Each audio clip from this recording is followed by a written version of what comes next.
Nitin Gadkari ji, welcome to the show. नमस्कार। नितिन जी, अयोध्या पर फैसला आने के बाद लखनऊ बेंच के, अब आप किस नजरिए से देख रहे हैं इस पूरे फैसले को? हिंदुस्तान के इतिहास में एक फैसला जो ये है, ये निश्चित रूप से एक ऐतिहासिक फैसला है। जहां श्री राम प्रभु रामचंद्र का जन्म स्थान है, उसके बारे में विवाद चल रहा था। लगभग तीनों जजेस ने जो निर्णय दिया है, उन्होंने जो श्री राम जन्म स्थान के बारे में जो निर्णय किया है, वो मन को समाधान देने वाला है। और मुझे लगता है इसका स्वाभाविक आनंद हम सबको हुआ है। रही बात, मैं ये मानता हूँ कि प्रभु रामचंद्र का भव्य मंदिर वहाँ बनना ये कोई सांप्रदायिक प्रश्न नहीं है या केवल हिंदू समाज का ही प्रश्न है, ऐसा मुझे लगता नहीं। हमारी विरासत, संस्कृति और इतिहास से जुड़ा हुआ ये मसला है। और मैं ये मानता हूँ कि प्रभु रामचंद्र जी हमारे संस्कृति और विरासत के प्रतीक हैं। और ऐसे इसमें हम सब लोगों ने मिलकर, मैं मुस्लिम समाज के हमारे बंधुओं को भी आह्वान करता हूँ कि हम सब ने मिलकर अगर वहाँ भव्य मंदिर निर्माण करने में सहयोग दिया तो राष्ट्रीय एकता और एकात्मता का एक नया अध्याय शुरू हो जाएगा। जो बातें बीती है उसको छोड़ देना चाहिए और इसकी नई सी शुरुआत हो जाएगी और एक अच्छी शुरुआत होगी, ऐसा लगता है। आज भाजपा के अध्यक्ष का बहुत ही रिकंसिलिएटरी टोन है, ऐसा क्यों? क्या आपको लग रहा है क्या कि मुद्दा आपके हाथ से निकल गया और इसका डिसीजन जो है वो एक कोर्ट ने दिया? तो जो भाजपा इतने सालों तक कहती रही और सत्ता में भी आई कि राम का मंदिर हम वही बनाएंगे, तो वो जो पिच थी, वो पिच कहीं ना कहीं खो गई, अब खत्म हो गई। मुझे लगता है कि कुछ सवाल ऐसे रहते कि उसके तरफ केवल राजनीतिक दृष्टिकोण से नहीं देखना चाहिए। हमारे लिए राजनीतिक फायदा हो या नुकसान हो, ये सवाल महत्वपूर्ण नहीं है और मैं इसको राजनीतिक सवाल भी नहीं मानता।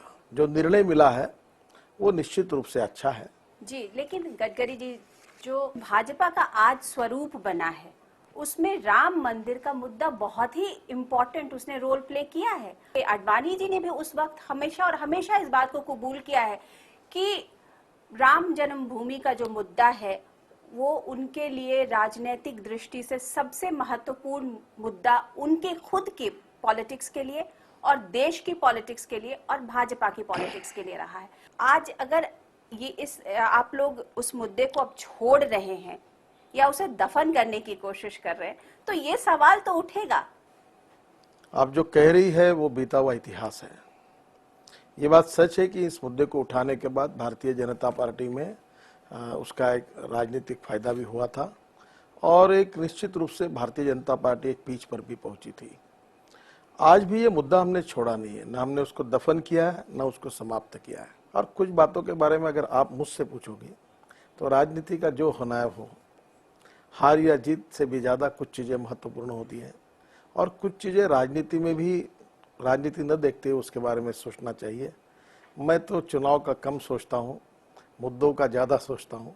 चाहे फ़ायदा हो चाहे नुकसान हो, इस प्रकार का विचार उन्होंने कभी किया नहीं है।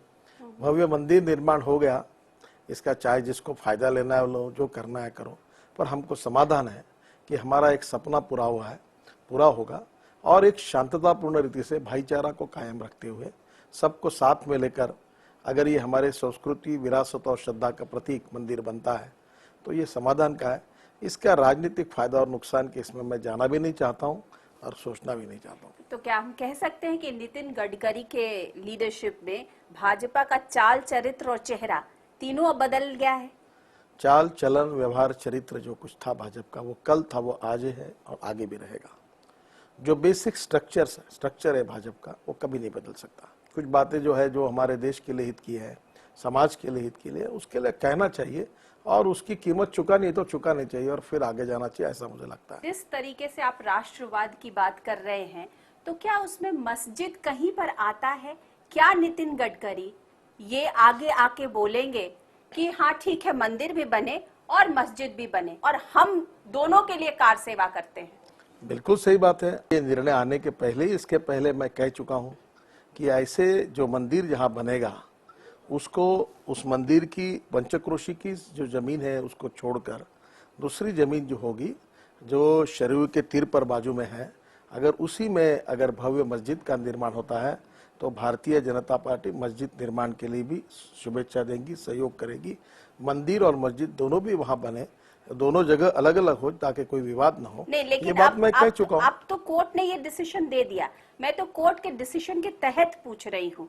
उन्होंने बोला कि इस जमीन का 3 पार्ट में बंटवारा कर दिया, तो जो पार्ट उन्होंने मस्जिद के लिए मार्क आउट किया है, क्या वहां पर नितिन गडकरी जाएंगे और ईंट उठा करके मस्जिद की नींव रखेंगे?